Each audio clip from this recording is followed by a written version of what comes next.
Hi, thanks for joining me on Wilderness with Monty.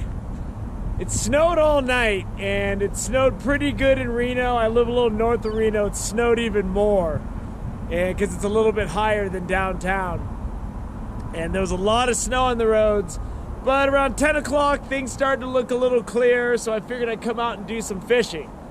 So I skipped going to the mountains, man. The chain controls and just nowhere to park because of snow removal. I just can't deal with that. So I came out here east to the Lockwood Trailhead Regional Park. And this is just another extension of river access and trails right by the town of Lockwood, which, if you haven't been out here in a while, they're building a lot of houses in the town of Lockwood. More houses on the river. But whatever, you know, progress, I guess. Anyway, I was gonna go out and try to catch something. I'm using a barbless marabou jigs, even though the single barbless doesn't start until the Mustang Bridge, which is right down that way. That's all I got in my jig box is barbless jigs. And I'm gonna let everything go anyway.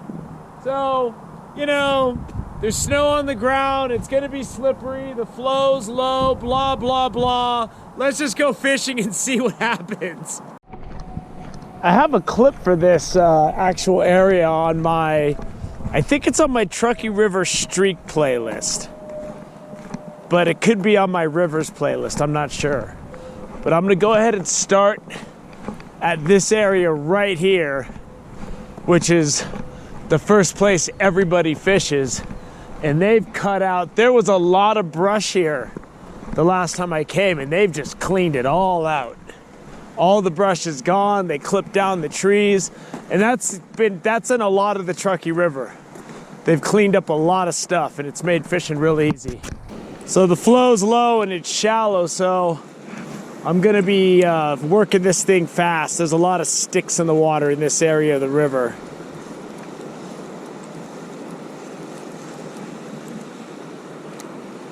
And I always try to rake it right across the front whitewater. You gotta get it as close as you can, because if fish are sitting right in the front of that, they're not gonna see your...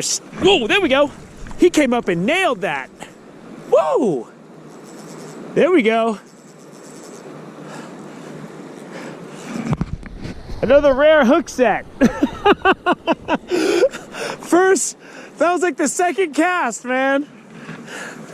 That was awesome. Let's see what we got here. Brown trout. Nice brown to start the morning. It's a good start. Nice brown trout, aggressive fish, hit that black marabou jig.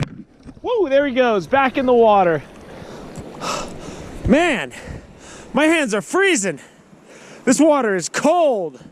Really, these conditions are ideal for me because it doesn't get too warm and I don't have to wear gloves. I mean, my hands are freezing right now. I got to dry them out because I had to wet them to handle that fish.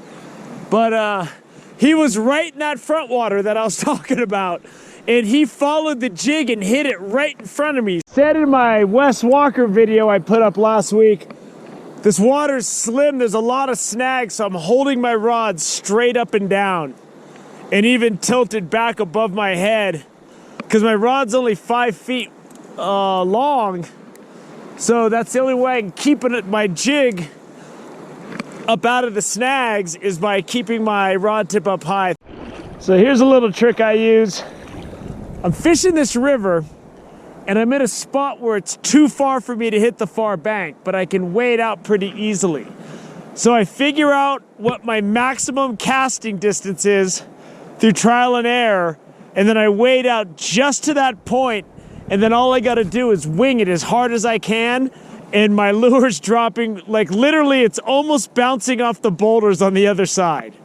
Because if you have fish that are sitting in that stretch right along the far bank, they're not gonna know your jig was even in the water if you don't reach them. So to counter that, I just get out in the river a little bit and I figure out where I can drop my lure within 3 feet to 6 inches of the far bank. And usually that'll do it. Little flies floating all over the water, and there's like multiple fish out there rising and feeding. And they don't want this jig. The water's going nice and slow. They got all the food they can eat.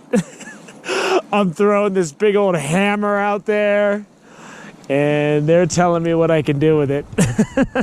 Ostriches running around behind that fence. I don't know if you've ever eaten ostrich. It's really good. Ostrich is really tasty, man. That's a big ostrich. That's a lot of it's the tenderloin on it, I think, is what we were serving. I used to work in a fine dining restaurant a long time ago. We'd have ostrich, and it was really good, man. Well, my day of fishing just ended. I went to cast really hard, hit that, and it snapped my rod right there. Boom. That sucked. I'm done. I'm done.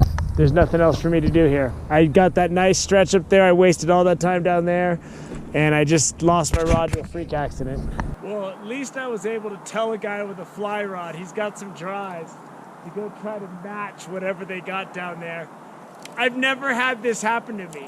I whipped it back just to whip that thing across the whole length of the river, and my rod just snapped. When you have this, there's no fixing that. So it is what it is. I'm gonna wrap it up. I hope you enjoyed this day that got cut really short on Wilderness with Amani. Until next time.